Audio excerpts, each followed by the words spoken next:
aussi essayer d'être rapide ici. Je suis Brigitte Forgeot, psychologue clinicienne spécialisée en neuropsychologie. Alors par contre, j'exerce très loin d'ici à Étampes, en banlieue sud. Je vais vous parler un petit peu de la remédiation cognitive. C'est donc une méthode de rééducation de l'attention qu'on utilise pour tous les déficits attentionnels quels qu'ils soient. Donc là, je parle du TDAH plus précisément, qui se forme 3 à 7%, donc la prévalence 3 à 7% des enfants d'âge scolaire, selon le DSM-5 qui est un manuel de psychiatrie, avec un rapport garçon-fille de 2 pour 1 sur le type inattention à 9 pour 1 pour hyperactivité. Donc autant dire qu'on repère beaucoup plus les garçons, ce qui ne veut pas dire qu'il n'y ait pas autant de filles finalement qui ont des troubles de déficit d'attention. Ce qui veut dire pour nous que c'est ce qu'on va avoir le plus en fait en cabinet, en consultation, les gens qui vont venir avec des troubles d'apprentissage du type ils n'écoutent pas en cours, ils n'arrivent pas à se concentrer, ils bougent trop, etc. Donc on parle d'un trouble neurodéveloppemental avec une présence dans plusieurs contextes. Je vais passer très rapidement là-dessus parce que je sais que vous avez déjà vu tout ça. Donc il faut bien que les troubles soient présents dans plusieurs contextes. Les bilans neurocognitifs dont on a parlé tout à l'heure avec Madame Vidal doit être positif et montrer effectivement des déficits. Et l'évolution, on constate une immaturité avec une altération pérenne sur du long terme de ces processus attentionnels et une difficulté aussi de maturation du contrôle moteur. Alors, on a 3 composants dans le trouble de déficit d'attention avec ou sans hyperactivité. On a l'inattention qui va être majeure, qui va être centrale. Ensuite, on peut avoir associé de l'impulsivité et ou de l'hyperactivité. Donc, dans ce cas-là, on va parler d'un trouble mixte.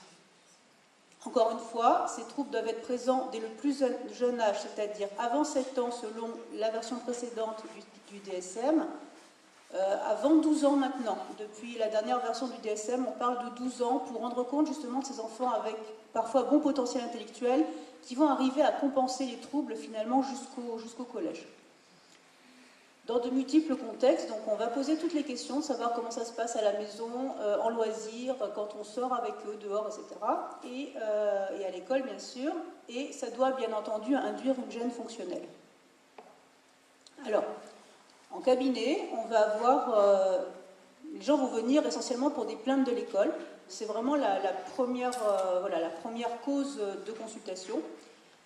Donc... sur un bilan psychométrique, comme on l'a vu tout à l'heure avec Madame Vidal, on va avoir à la WISC-4 un profil hétérogène, donc avec souvent, pas toujours effectivement, indice de mémoire de travail et vitesse de traitement chuté, et une hétérogénéité aussi au niveau de la nouvelle version du WISC 5. Alors IMT, IVT chuté, et surtout, souvent, une différence significative entre les indices complémentaires d'aptitude générale et de compétences cognitives. Sachant que l'indice de compétences cognitives, on va avoir tous les subtests attentionnels et que dans l'indice d'aptitude générale, on va avoir le contraire, tous les subtests qui sont le moins corrélés aux fonctions attentionnelles. On va avoir aussi des demandes d'évaluation en présence de certaines pathologies, donc que ce soit neurodéveloppemental, donc TDA, tous les troubles 10 et les troubles du spectre autistique. Donc ça c'est dans l'hypothèse où déjà un diagnostic a été posé et on veut un bilan en plus. Ou encore des pathologies acquises suite à un trauma crânien, des épilepsies, des AVC. J'ai eu plusieurs fois des AVC aussi chez des enfants et des adolescents. Alors, très rapidement, vous l'avez déjà vu, mais c'est juste pour que vous l'ayez en fin de compte. Donc, vous avez déjà vu ça avec Madame Vidal tout à l'heure. Le QI, maintenant, il y a 5 échelles, donc 5 dimensions de l'intelligence, et on a aussi des indices complémentaires qui peuvent nous permettre d'aller un petit peu plus loin. Alors, un profil évocateur d'un déficit d'attention à la WISC 5. Voilà, on a effectivement là quelque chose de très évocateur. Pour information, ce jeune homme-là est en fait un autiste Asperger. Donc là, on voit bien cette dissociation dont je vous parlais tout à l'heure entre l'indice de compétences cognitives et l'indice d'aptitude générale qui sont effectivement très très différents l'un de l'autre. Ce même enfant, à la TIC dont on a parlé tout à l'heure, on voit également les points forts, les points faibles de cet enfant. Vous avez ici, pour info, la légende en fait. Voilà. Donc là, je passe très rapidement là-dessus puisque ça a déjà été vu, mais juste pour vous dire, voilà, c'est sur ce type de profil qu'on va pouvoir intervenir en remédiation cognitive. La remédiation cognitive fait partie des prises en charge non médicamenteuses, donc des déficits attentionnels. Ce n'est pas de la thérapie cognitive, ce ne sont pas des TCC. On travaille sur les processus et pas sur les contenus représentationnels, ça c'est très important. Ça s'appuie sur le bilan dont on vient de parler, donc cognitif, avec un test de QI et attentionnel. Et c'est un élément dans une prise en charge globale. On peut proposer de la remédiation cognitive à tous les déficits attentionnels, qu'ils soient TDAH, qu'ils soient HPI avec des troubles attentionnels dont on a parlé tout à l'heure aussi, qu'ils soient déficience intellectuelle avec des troubles attentionnels, troubles du spectre autistique où il y a très souvent des difficultés attentionnelles avec, les troubles épileptiques, traumatisme crânien, AVC, etc. La remédiation cognitive peut s'utiliser chez les enfants et les adultes, c'est-à-dire que c'est quelque chose qui peut se rééduquer à tout âge, et ça c'est très important de bien le noter. Donc les principes de cette remédiation cognitive, on va mettre en place, après une évaluation qui va montrer les forces et les faiblesses, on va s'appuyer en fait sur la plasticité cérébrale, c'est-à-dire la capacité du cerveau à remodeler ses connexions. Donc plus on va travailler une fonction, plus on va la travailler, on va trouver des tâches qui sont le plus pures possible, de façon à travailler précisément tel ou tel réseau de neurones, telle ou telle zone cérébrale, et on va permettre de créer des connexions en fait dans ces endroits-là. Donc les Canadiens ont même mesuré en fait à l'aide d'imagerie cérébrale, on a vraiment un gain de cortex cérébral qui se mesure, c'est vraiment très impressionnant. Donc les objectifs, c'est un entraînement spécifique et progressif des fonctions cognitives déficitaires. Alors attention, il ne s'agit pas, donc ça c'est en bas de la moyenne, donc on va travailler à fond ça, parce qu'on va travailler en fait tout en réalité, on travaille aussi ce que sont les points forts des enfants. D'une part, pour pas qu'ils se retrouvent à travailler que des choses difficiles, il faut aussi qu'il y ait un juste équilibre en fait entre des choses sympas à faire pour eux et des choses plus difficiles, mais d'autre part pour renforcer ce qui fonctionne déjà. Parce que si on renforce les fonctions qui marchent bien, qui sont efficientes, ça va leur permettre de continuer à compenser, de les aider à compenser en fin de compte les déficits. Donc on va travailler finalement tout, mais en mettant un peu plus d'accent sur les fonctions déficitaires. Donc c'est un entraînement spécifique et progressif de toutes les fonctions cognitives en réalité, encore une fois en renforçant également les fonctions préservées et qui va permettre à terme, donc comme Madame Vidal l'a dit tout à l'heure, en 1 an en moyenne, moi je dis plutôt en 1 an et 2 ans pour pas que les enfants soient déçus s'il y avait une deuxième année éventuellement, donc ça permet le rétablissement, la réorganisation des réseaux de neurones et finalement une amélioration pérenne des difficultés attentionnelles. Donc les principes, on va proposer des tâches. Alors, nous, on propose des tâches informatisées et pas des tâches papier-crayon. On va voir pourquoi après. Donc, les tâches vont être ciblées sur chaque type de fonction cognitive et graduées en termes de difficulté. Comme on a vu sur le graphe de tout à l'heure de la Teach, on va avoir des tâches spécifiquement sur l'attention soutenue, sur la mémoire de travail, sur l'attention divisée, sur tout un tas de choses comme ça. Donc, on va entraîner des processus, on va reprendre finalement le développement qui aurait dû se faire s'il n'y avait pas eu 2 à 3 ans de retard, comme c'est le cas dans les déficits d'attention. Donc on va commencer par les processus attentionnels les plus élémentaires jusqu'aux plus complexes. Moi j'explique toujours aux enfants, c'est comme quand on construit une maison, on va d'abord faire les fondations, puis les murs, puis le toit. Donc on va travailler vraiment les fonctions attentionnelles de base dans un premier temps, et ensuite les fonctions les plus complexes que sont la mémoire de travail, la flexibilité, la planification, etc. Le support est informatisé. Pourquoi? D'abord, c'est plus attrayant. C'est vrai que les enfants ont l'habitude de ça. Ça permet un travail à distance. Nous, on a des protocoles où on fait une séance par semaine d'1 heure, donc les séances durent 1 heure au cabinet, et ensuite les enfants, entre 2 séances au cabinet, doivent faire au moins une séance d'1 heure aussi à la maison. Donc on a des plateformes sur Internet où les enfants peuvent travailler, et on peut les superviser à distance. Donc ça permet d'aller un petit peu plus vite et de faire que tout soit réglé en 1 an. Donc ça permet également d'adapter automatiquement la difficulté de l'entraînement tout au long de la remédiation et de travailler en millisecondes, ce qu'on ne peut pas forcément faire dans les tâches papier-crayon. Et bon, d'expérience, ça marche beaucoup mieux. Il y a eu des recherches d'ailleurs qui ont montré que tout ce qui est support informatisé fonctionnait mieux justement sur ces remédiations. Alors, je vais vous montrer quelques exemples de tâches. Alors, il y a plusieurs protocoles, enfin plusieurs logiciels sur le marché. Les ECPA vendent Cogmed. Cogmed est bien, mais il ne travaille qu'un aspect, à savoir la mémoire de travail. Donc ce n'est pas suffisant pour ce qu'on veut faire avec les troubles de déficit d'attention. On travaille beaucoup avec Scientific Brain Training Pro, mais que je ne vais pas vous présenter ici parce que, bon, une question de copyright, etc., même s'ils veulent bien qu'on le fasse en général.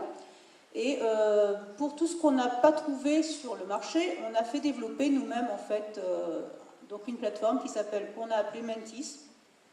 Et donc je vais vous présenter du coup des exercices type de cette plateforme sur Internet. Donc Mentis, on a plusieurs exercices qui permettent de travailler l'attention soutenue. L'attention soutenue, c'est vraiment le maintien de l'attention sur une tâche pendant une vingtaine de minutes. Et cet exercice-là, notamment, là c'est un safari photo, les enfants doivent photographier en cliquant dessus 1, 2, 3 et 4 animaux qui passent à 1 seconde 5 d'intervalle, puis 1 seconde dans les niveaux les plus difficiles. Mais le jeu n'est pas difficile, simplement il dure 20 minutes, donc il faut qu'ils maintiennent l'attention. Et il ne faut pas qu'ils cliquent en salve par exemple, parce que ça c'est des clics impulsifs, on veut vraiment qu'ils visent et qu'ils prennent leurs photos. Donc ça travaille aussi cette impulsivité qu'ils ont souvent. Donc là c'est une tâche d'attention soutenue, qui est souvent très très déficitaire justement chez les enfants qui ont des déficits attentionnels. Là on a une tâche d'attention sélective visuelle, le patrimoine, donc il doit comparer la grande photo avec les petites et trouver la petite photo qui est exactement comme la grande. Donc il faut vraiment qu'il regarde chaque détail. L'enfant a tout le temps dont il a besoin. Cette épreuve-là n'a pas de notion de temps, n'est pas chronométrée. Par contre, pour passer de niveau, c'est 0 erreur. C'est-à-dire qu'il faut vraiment qu'il prenne le temps de bien observer et d'être sûr de son coup avant de cliquer.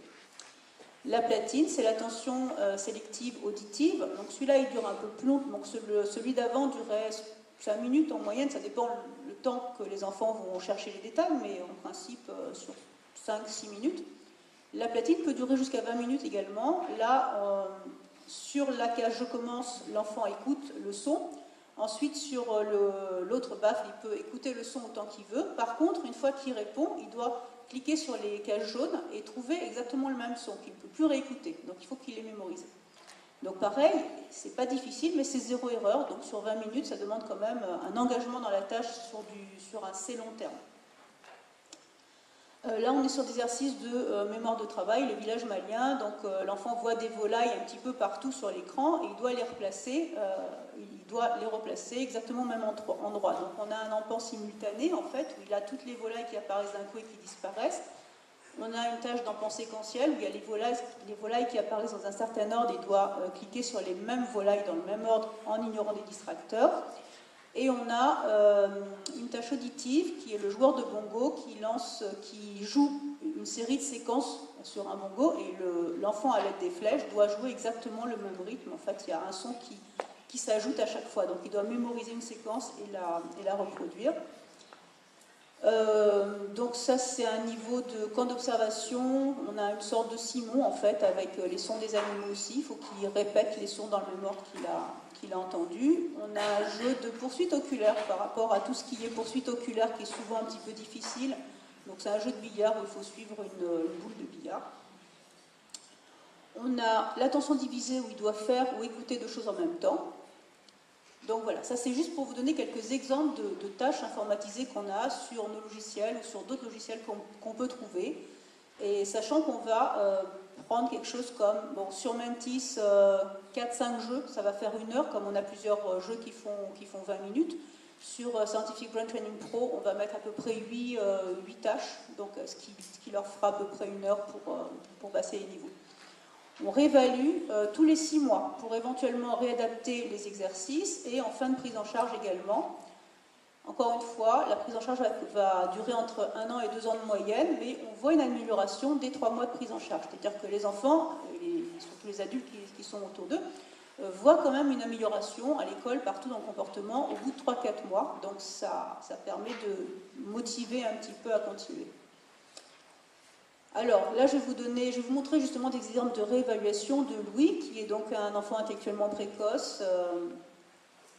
Donc la Teach, le profil initial en bleu, le profil au bout d'1 an de travail en jaune, enfin jaune-vert. Donc on voit qu'il s'est nettement amélioré, sachant que comme on réévalue tous les 6 mois, ça donnait ça en fait. En intermédiaire, c'était la ligne rouge. Donc on voit cette évolution progressive qui nous permet, nous, de réadapter éventuellement le protocole.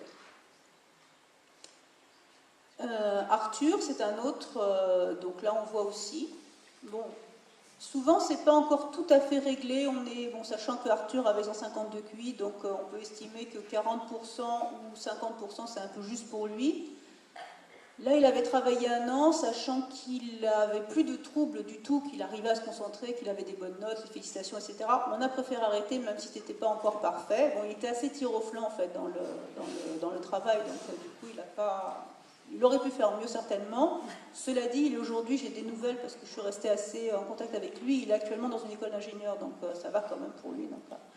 Donc même s'il y a quelques faiblesses, il a le droit d'avoir des points faibles aussi, tant que ça ne nuit pas trop finalement à son insertion scolaire et professionnelle. Antoine, donc là, cette diapo est juste pour montrer qu'on peut faire bouger aussi les indices du quotient intellectuel, bien sûr, du test de QI, bien sûr, il n'est pas figé dans le marbre comme on l'a cru pendant très longtemps. Les indices du QI peuvent évoluer justement avec la remédiation, parce qu'à partir du moment où les fonctions attentionnelles qui sont très transversales sont optimales, bah, finalement l'enfant est prêt pour les beaucoup plus réceptifs aux apprentissages quels qu'ils soient, et du coup bah, tout monte en réalité sur un test de quotient intellectuel. Donc là c'était la WISC 4 en l'occurrence. Donc un petit peu dans tout, on n'a pas tout refait tous les subtests, mais tout avait vraiment bien monté chez lui. Il est arrivé dans la moyenne. Justement, ça s'accompagnait d'une belle amélioration également à la batterie attentionnelle, sauf sur l'attention soutenue, qu'il n'a jamais réussi finalement à monter. Du coup, on l'a laissé tranquille aussi, parce que c'est pareil, il commençait à avoir des bons résultats à l'école, il n'avait plus besoin d'AVS, etc. Donc bon, on a laissé tomber en disant on verra plus tard s'il faut réintervenir un petit peu. Donc, la remédiation cognitive, en général, on ne fait pas que ça, même si ça peut suffire, mais on ne fait pas que ça. Le plus souvent, on fait de la guidance et du soutien des patients et des familles, comme l'a expliqué Muriel. Nous utilisons, nous, du neurofeedback, qui est encore une autre méthode, mais c'est plus en complément qu'on va le faire. Les groupes d'habileté parentale de Barclay, dont on a parlé à l'instant, et les groupes d'habileté sociale pour les enfants qui auraient un trouble du spectre autistique. Donc en cours de développement, ça c'est pour vous l'aider, on propose des formations, on organise des stages, ça c'est très intéressant. On organise des stages à chaque vacances scolaires en fait. On a proposé un autre format de travail sur une dizaine d'enfants, on les prend toute la semaine de 9h à 18h et on travaille de façon intensive. On travaille remédiation et neurofeedback, on fait 2h le matin, 2h l'après-midi, ils ont un atelier, une sortie en fin d'après-midi, donc c'est très intensif et ça permet en une semaine finalement de travailler comme en 3 mois. Que ce soit en remédiation. Donc on voit vraiment des résultats, il y a vraiment un avant la semaine et après la semaine. Donc ça c'est vraiment, et puis c'est très bien vécu parce que les enfants adorent, ils se retrouvent entre eux. Et c'est une autre façon de travailler que moi j'aime beaucoup. Donc ça on le fait de plus en plus. Dans nos projets, il y a l'ajout de la réalité virtuelle en remédiation cognitive et l'ouverture bientôt, j'espère, d'un collège-lycée avec soins intégrés, justement, remédiation, etc., pour des élèves à haut potentiel déscolarisés. Donc voilà. Ça, c'est un petit peu ce qui est. Alors, je remercie beaucoup donc, Madame Vidal et donc Potentiel 10 et Réseau 10 pour l'organisation de ces rencontres qui sont superbes. Vous tous, parce que vous intervenez en première ligne tout le temps. Et surtout les enfants, ça je tiens vraiment, comme Muriel, à dire que les enfants, ils nous enseignent chaque jour. On ne serait pas là, voilà, on est là pour eux, mais on ne serait pas là sans eux. Et vraiment, ils nous aident à nous dépasser toujours. Voilà, donc je vous remercie beaucoup.